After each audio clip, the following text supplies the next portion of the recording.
नमस्कार, स्वागत है आपका। आपके साथ में हूं अमित गर्ग शुक्ला। शुरुआत एक बड़ी खबर के साथ करते हैं। अयोध्या में नाबालिग लड़की से गैंगरेप के मुख्य आरोपी और समाजवादी पार्टी के नेता मोइन खान की बेकरी पर बुलडोजर चला है। उसकी बेकरी को पुलिस और प्रशासनिक अमले ने अवैध तरीके से निर्माण के चलते जो नोटिस दिया गया था उसके बाद गिराने का काम किया है। बुलडोजर के साथ प्रशासन की टीम पहुंची और पहले मोइन की बेकरी को खाली कराया गया। भारी संख्या में पुलिस फोर्स की तैनाती रही। गैंगरेप का मुख्य आरोपी और एसपी नेता मोइन खान गिरफ्तार हो चुका है और अब बुलडोजर एक्शन देखने को मिल रहा है, जिसकी तस्वीरें हम आपको दिखा रहे हैं। अयोध्या में आज ये बुलडोजर एक्शन देखने को मिला है। पूरा प्रशासनिक अमला मौके पर मौजूद था और नाबालिग से रेप के आरोपी मोइन खान की बेकरी को जमींदोज कर दिया गया। इससे पहले प्रशासन ने दुकान को खाली करवाया और इसके बाद यहां पर बुलडोजर की कार्रवाई की गई। आपको याद होगा, कल ही सीएम योगी आदित्यनाथ ने पीड़ित परिवार से मुलाकात की थी, उनको इंसाफ का भरोसा दिया था और कल ही इस बात के संकेत मिल गए थे कि आने वाले दिनों में बुलडोजर एक्शन देखने को मिलेगा और आज मोइन खान की बेकरी को बुलडोजर से ध्वस्त कर दिया गया।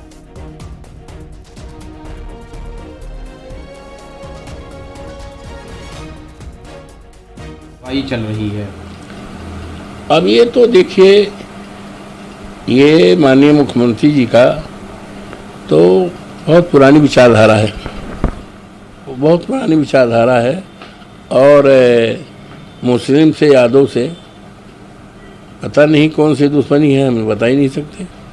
तो पुराना है।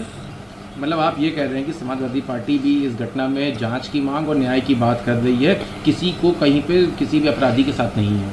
पूरी तरह से समाजवादी पार्टी कभी भी दोषी के साथ, कल्पित के साथ, अन्यायी के साथ, समाजवादी पार्टी तो हमेशा अन्याय के खिलाफ लड़ाई लड़ी है भाई। माननीय मुलायम सिंह एक व्यक्ति के साथ एक विचारधारा थे। हम लोग तो संघर्ष से कोस के निकले हुए हैं, हम लोग तो संघर्ष कोस हैं। अब आप सोचिए, निषाद में वो थी महिला, क्या नाम है, फूलन देवी, कितना जुर्म हुआ था। हमारे नेता दुनिया में नहीं हैं, उसको देश की सबसे सर्वोच्च पंचायत में बैठाया, समाजवादी ने बैठाया है। तो इसलिए भारतीय जनता पार्टी को इस तरह की दर्दनाक घटना पर, शर्मनाक घटना पर, बेटी बेटी होती है, बच्ची बेची होती है, किसी की भी हो, उस पर राजनीति नहीं करना चाहिए। तो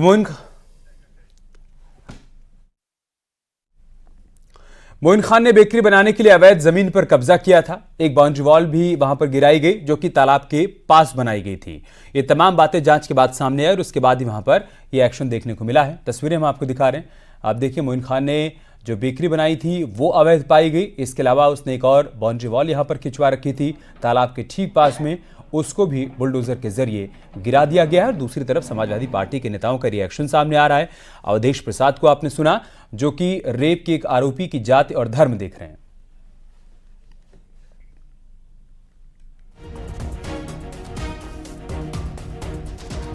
अखिलेश ने अयोध्या गैंगरेप मामले पर ट्वीट किया है। ट्वीट में उन्होंने कहा है, जिन पर भी आरोप लगा है उनका डीएनए टेस्ट करवाकर इंसाफ का रास्ता निकाला जाए, ना कि केवल आरोप लगाकर सियासत की जाए। जो भी दोषी हो उसे कानून के हिसाब से पूरी सजा दी जाए, लेकिन अगर डीएनए टेस्ट के बाद आरोप झूठे साबित हो तो सरकार के अधिकारियों को भी नहीं बख्शा जाए। यही न्याय की मांग है।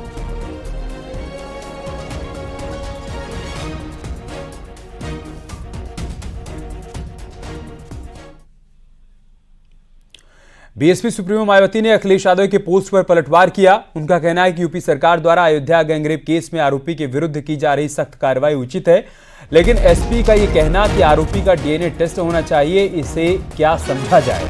जबकि एसपी को यह भी बताना चाहिए कि उनकी सरकार में ऐसे आरोपियों के खिलाफ कितने डीएनए टेस्ट करवाए गए थे।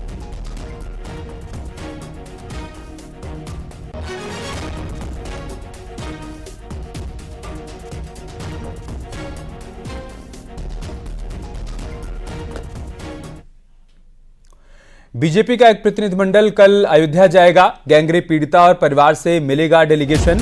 कल दोपहर 12 बजे प्रतिनिधिमंडल अयोध्या पहुंचेगा।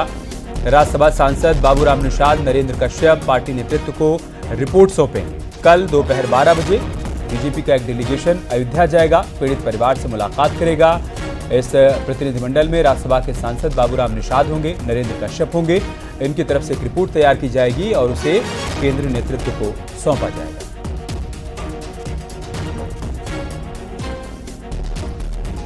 एक तरफ इस पूरे मामले में बुलडोजर एक्शन देखने को मिल रहा है और इन सब के बीच समाजवादी पार्टी की तरफ से इस पर सियासत भी की जा रही है। इस बुलडोजर एक्शन को गलत बताया जा रहा है। उधर मायावती का कहना है कि समाजवादी पार्टी अगर ये मांग कर रही है कि रेप के आरोपी का डीएनए टेस्ट करवाया जाए तो उसको ये भी बताना होगा कि जब उनकी सरकार थी तब रेप के कितने आरोपियों का डीएनए टेस्ट करवाया गया। और इन्हीं सब के बीच बड़ी जानकारी सामने आई है कि बीजेपी का एक डेलीगेशन कल अयोध्या जाएगा, पीड़ित परिवार से मुलाकात करेगा, एक रिपोर्ट तैयार करेगा और उसे केंद्रीय नेतृत्व को सौंपा जाएगा।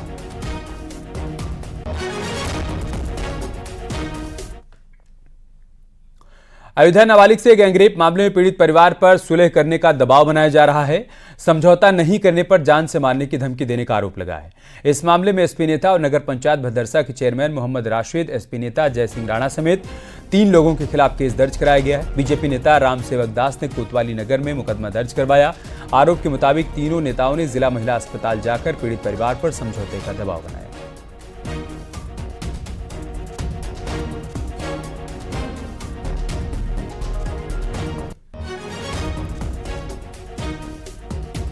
और अयोध्या से हमारे सहयोगी केबी शुक्ला इस वक्त हमारे साथ लाइव जुड़ चुके हैं। केबी, कई बड़ी बातें इस पूरे मामले में सामने आ रही हैं, लेकिन ताजा अपडेट ये है कि बीजेपी का एक प्रतिनिधिमंडल कल जाएगा वहां पर पीड़ित परिवार से मुलाकात करने के लिए एक रिपोर्ट सौंपेगा। दूसरी तरफ समाजवादी पार्टी की कुछ नेताओं की तरफ से समझौते का दबाव बनाया जा रहा है और बुलडोजर एक्शन भी वहां पर देखने को मिल रहा है। क्या क्या जानकारी, क्या अपडेट आपके पास? देखिए अमित, आपको हम बता दें कि जो सरकारी जमीन पर अवैध तरीके से जो बेकरी बनाई गई थी उसको जमींदोज कर दिया गया है। पूरी तरह से वहाँ मलबा है, वहाँ बेकरी नहीं है। दूसरी बात हम बता दें आपको कि ये तालाब की जमीन थी और इस तालाब की जमीन के बगल में ही एक यहाँ प्लॉटिंग की गई थी। अवैध तरीके से बताया गया है कि यहाँ पे जनाब जो के बाद मालूम नहीं पड़ा ये जमीन भी तालाब की जमीन थी जिसको अवैध तरीके से प्लॉटिंग की गई थी। उस प्लॉटिंग की गई बाउंड्री वाल, आप देखिए किस तरह से बाउंड्री वाल को भी नेस्तनाबूद कर दिया गया। कुल मिला के जिस तरह से मोहित खान पे जो गंभीर आरोप लगे हैं उसके बाद सीएम योगी से जो पीड़ित के परिजन मिले थे उसके बाद सीएम योगी ने जो कार्रवाई का आश्वासन दिया था उस आश्वासन के बाद तुरंत कार्रवाई हुई है।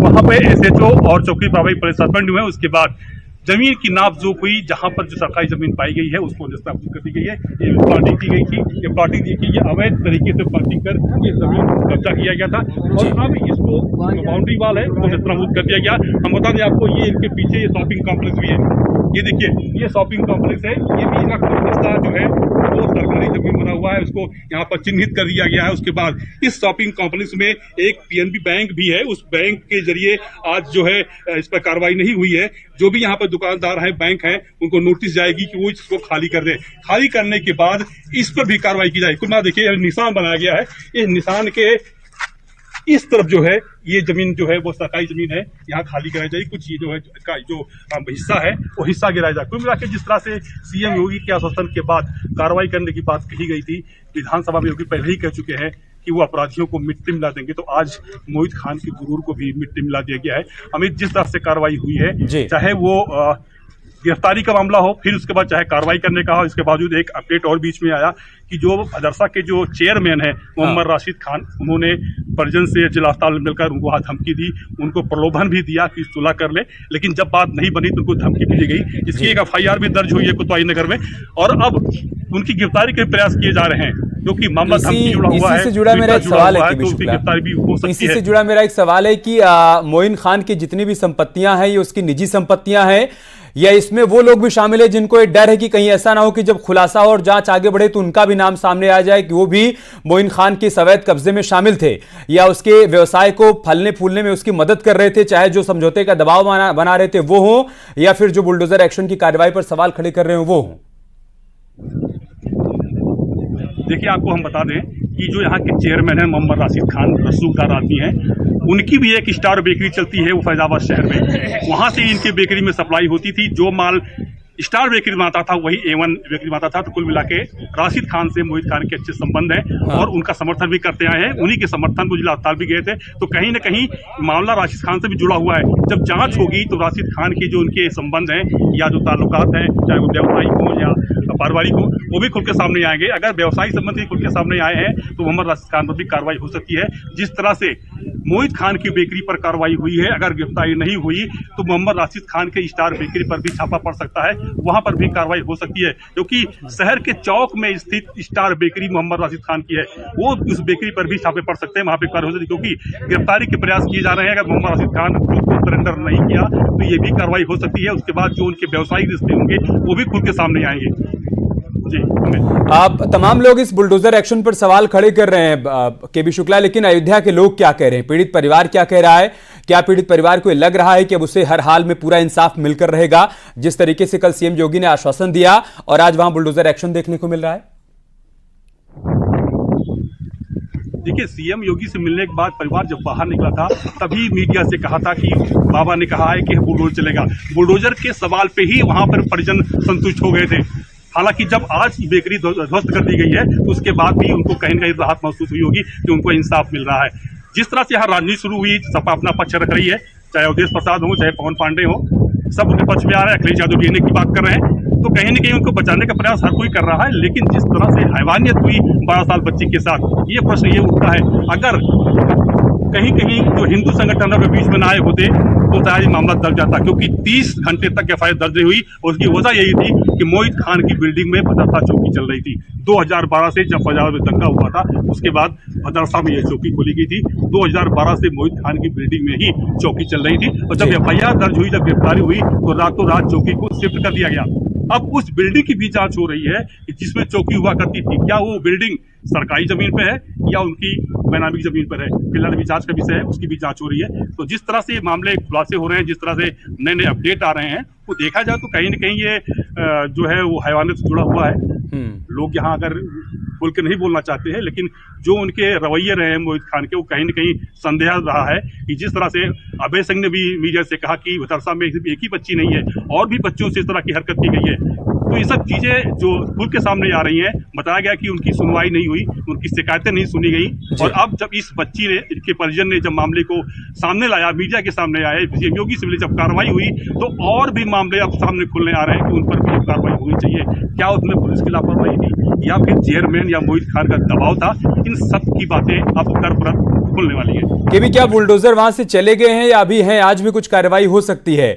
वहां की थोड़ा तस्वीरें भी दिखाइए और आप जो इमारत दिखा रहे थे जिसमें बैंक है, अगर उसका आगे का हिस्सा आप दिखा पाइए जिसे अवैध पाया है प्रशासन ने अपनी जांच में। देखिए, हम आपको बता दें, हम आपको वो कॉम्प्लेक्स दिखाने की कोशिश करते हैं जिस पर चिन्हित किया गया, अभी आपको निशान भी दिखाया है। उसके इस सड़क की तरफ जो है, जो हिस्सा जो है वो सरकारी जमीन पे है, ये वो कॉम्प्लेक्स है। इसी कॉम्प्लेक्स में थोड़ी आगे पीएनबी बैंक है। पीएनबी बैंक होने का आज तक कार्रवाई नहीं हुई, क्योंकि पीएनबी बैंक को नोटिस जानी है कि वो स्वतः इस कॉम्प्लेक्स को खाली कर दे। आज उनको नोटिस भेजी जाएगी। नोटिस मिलने के बाद जब बैंक इस कॉम्प्लेक्स को खाली कर देगा तो जहां से निशान लगाया गया है, कुछ हिस्से को लेकर उस सड़क तक उसको तोड़ दिया जाएगा। फिलहाल आप बात कर रहे हैं बुलडोजर की, तो बुलडोजर यहाँ जा चुका है। अब बुलडोजर तब आएगा जब ये परिसर, ये कॉम्प्लेक्स खाली हो जाएगा, उसके बाद बुलडोजर कार्रवाई होगी। हालांकि नोटिस में भी कहा जा रहा है कि अगर स्वतः खाली कर लें, स्वतः उसको गिरा दें तो प्रशासन कार्रवाई नहीं करेगा, लेकिन अगर नहीं खाली करते हैं तो बुलडोजर दोबारा फिर आएगा और इस जो इसका हिस्सा है जो सरकारी जमीन पर है, उस कॉम्प्लेक्स का इस हिस्से को गिराएगा। हम आपको दिखा दें कि यहाँ एक बैंक भी है। इसी बैंक होने के कारण आज कार्रवाई नहीं हुई, क्योंकि बैंक को परिसर खाली करना है, बैंक को नोटिस जाएगी। जो भी यहाँ दुकानें हैं उनको नोटिस जाएगी कि वो इसका खाली करने के बाद जो इसके मालिकान है, अगर स्वतः वो गिरा देते हैं तो ठीक है, अगर स्वतः नहीं गिराते हैं तो फिर जिला प्रशासन इस पर कार्रवाई करेगा। फिलहाल बुलडोजर जहां से जा चुका है, जो कार्रवाई होनी थी वो हो चुकी है और अब इंतजार इस बात का होगा कि बैंक खाली कर दे, जो दुकानदार है वो खाली कर दे, उसके बाद फिर इस पर कार्रवाई होगी। बहुत बहुत शुक्रिया केबी शुक्ला, आपको हमारे साथ जुड़ने के लिए और तमाम जानकारी हम तक पहुंचाने